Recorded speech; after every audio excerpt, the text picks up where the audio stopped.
नमस्कार, आप देख रहे हैं जगत क्रांति टीवी और मैं हूं आपके साथ ज्योतिका। आइए रुक करते हैं खबर की ओर।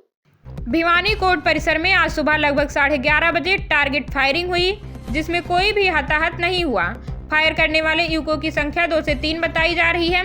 पुलिस इस सारे मामले में अलग अलग टीमें बनाकर आरोपियों की पकड़ में लगी हुई है। इस घटनाक्रम में फायरिंग में किसी को गोली नहीं लगी। भिवानी बार एसोसिएशन के प्रधान संदीप तंवर ने बताया कि उन्हें जब वे अपने कार्यालय में बैठे थे तो उन्हें गोली चलने की आवाज आई, जिसके बाद वे बाहर निकले। कोर्ट परिसर के तहसीलदार वाली बैक साइड जहां टाइपिस्ट बैठते हैं, उस एरिया में यह गोली चली है।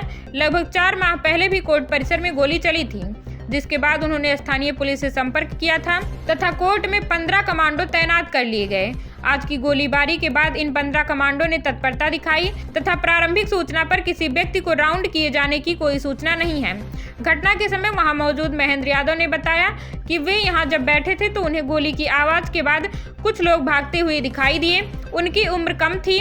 उसके बाद उन्होंने देखा कि पुलिस वहां घटना के 10 सेकंड बाद ही अपराधियों का पीछा कर रही थी, जिसके बाद ये बदमाश कोर्ट परिसर से भागवाटिका रेस्टोरेंट क्षेत्र में भाग गए, जहां पुलिस ने दबिश कर वहां मौजूद 20 से 25 युवकों को पकड़ लिया, जिनमें से संभावित गोलीकांड में शामिल युवक भी हो सकता है, जिसकी जांच हो रही है। गौरतलब है कि कोर्ट परिसर में मौजूद लोगों में चर्चा है कि यह 2 बदमाशों के गुटों का आपसी झगड़ा हो सकता है। इस झगड़े के पीछे इन बदमाशों का जमीन के लेन देन को लेकर विवाद संभावित है। बाइट भिवानी बार एसोसिएशन के प्रधान संदीप तंवर व महेंद्र यादव। अब से मात्र 30-35 मिनट पहले यहाँ गोली चलने की आवाज सुनाई दी थी। सबने बाहर निकल कर देखा तो यहाँ कोई साइड में मेरे पीछे यहाँ गोली चलने की बात बताई जा रही है और एक व्यक्ति को तो पुलिस प्रशासन द्वारा मौके पे गिरफ्तार कर लिया था। बाकी सूचना मिल रही है कि 2 व्यक्तियों को उड्डा पार्क के पास पुलिस ने गिरफ्तार कर लिया है। कितनी गोली से एक ही गोली चली थी। क्या कारण, क्या अब तक की इन्फॉर्मेशन क्या मिल रही है सर? किस कारण से थी, कौन लोग थे, क्या आइडेंटिफाई हो पाया है? नहीं, अभी मेरे पास ऐसी कोई सूचना नहीं है कि जिससे पता चले किस पे गोली चली थी, किस कारण से गोली चली थी।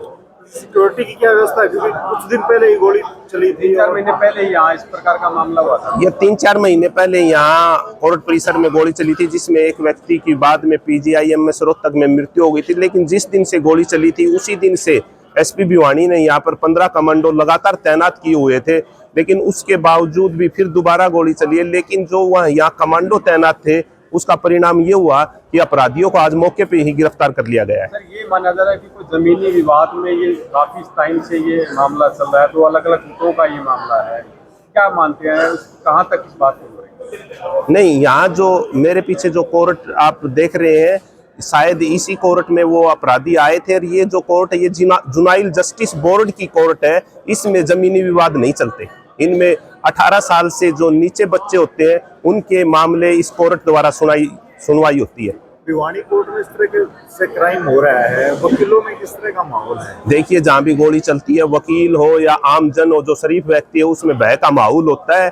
तो मैं आपके माध्यम से SP भिवानी से निवेदन करना चाहूंगा कि वो ऐसी कार्रवाई करे अपराधियों के खिलाफ जिससे आम जन में और समाज में कि संदेश जाए कि पुलिस प्रशासन आम व्यक्ति की सुरक्षा के लिए और उनके साथ खड़ा है और अपराधियों को कड़ी से कड़ी सजा दिलाने का काम करे। हम यहाँ, मैं कोर्ट में रोज आता हूँ, मैं यादव की सीट पे, और हम अपनी सीट पे बैठे थे एक साइड में, और जैसे ही हमने आवाज़ सुनी हम बाहर निकले। बाहर जैसे ही आके देखने लगे तो वो भाग रहे थे वापसी, और जो लड़के भाग रहे थे उनसे मैं थोड़ा ये आइडिया लग रहा था कि 20-22 साल के करीब उनकी उम्र होगी, और भागते हुए हमने उनको देखा है। पीछे पुलिस भी पड़ी हुई थी। बिल्कुल, उसके जस्ट 10 सेकंड के बाद पुलिस भी आ गई और पुलिस भी उनके पीछे भागती हुई गई। किस तरह की आवाज थी, गोली की आवाज थी, क्या थी? हमने सिर्फ एक ही गोली की आवाज सुनी, सेकंड गोली की आवाज नहीं आई। बाद में हमने उसको पीठ की तरफ से देखा भागते हुए। हथियार वगैरह थे सर उनके हाथ में? बिल्कुल, दोनों के हाथ में हथियार थे। हम तो ये भी नहीं बता सकते पिस्टल थे, कट्टे थे, क्योंकि इन चीज़ों की हमें कोई जानकारी तो है नहीं। क्या नाम है सर? मेरा नाम महेंद्र यादव है। मैं स्वतंत्रता सेनानी उत्तराधिकारी कल्याण संगठन का प्रधान भी हूँ। धन्यवाद।